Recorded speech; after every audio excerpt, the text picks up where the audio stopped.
खलीफतुल मुस्लिमीन खलीफा हारून रशीद हज बैत उल्लाह की अदायगी के बाद कुछ दिन कूफा ठहरे और वहां से फिर बगदाद मुअल्ला जाने का इरादा किया।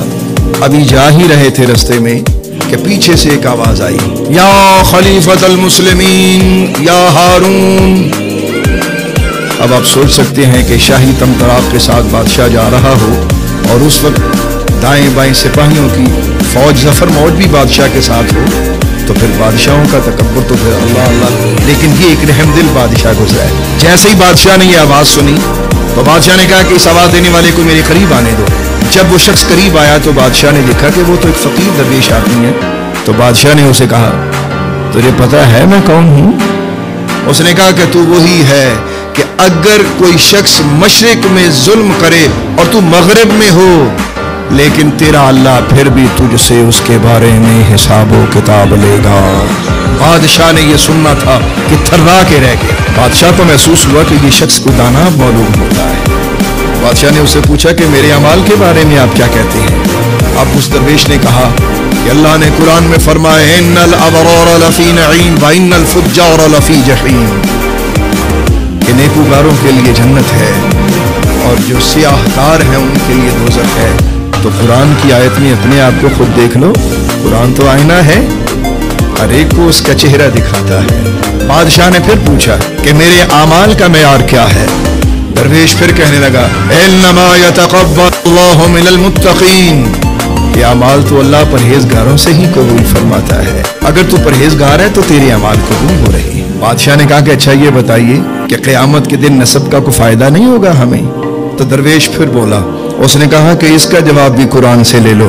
फ़इज़ा नुफ़िख़ फ़िस्सूरि फ़ला अंसाब बैनहुम यौमइज़िन वला यतसाअलून।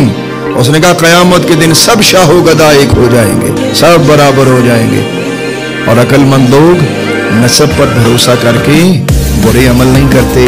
बादशाह ने फिर कहा कि क्या हमें शफाअत नसीब नहीं होगी? इसका जवाब भी फकीर दरवेश ने कुरान से दिया।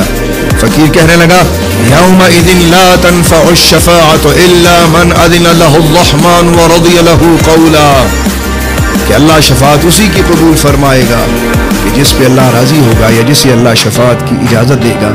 अल्लाह की रहमत पर भरोसा करके गुनाह करना बड़े नादानों का काम है। बादशाह ने सारी बातें सुन के अपना सर झुकाया और सर झुकाने के बाद बादशाह ने कहा कि अगर आपको कोई मुझसे काम है तो बताएं, मैं आपकी किसी काम आ सकता हूँ। तो दरवेश ने कहा, अगर आप कुछ कर सकते हैं तो ये काम करवा दे मेरे अल्लाह से मुझे गुनाह माफ़ करवा दे और मुझे जन्नत दिलवा दे।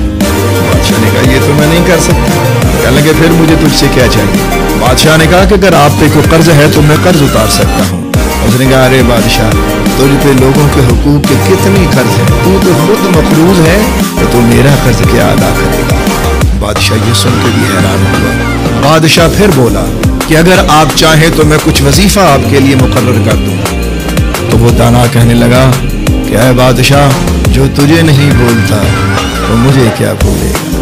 ये बात कहकर वो फकीर वहां से रवाना हो गया। बादशाह ने पूछा कि ये दरवेश कौन था? मसाहिबीन ने कहा कि ये एक मजजूब दरवेश शख्स है, लोग इसे दीवाना कहते हैं। तो बादशाह ने कहा कि मैंने अपनी जिंदगी में इतना फसीह व बलीग दीवाना नहीं देखा, सच सच बताओ कि ये कौन था? एक साहिब बोला कि बादशाह सलामत, इस शख्स को जमाना बहलोल दाना के नाम से जानता है।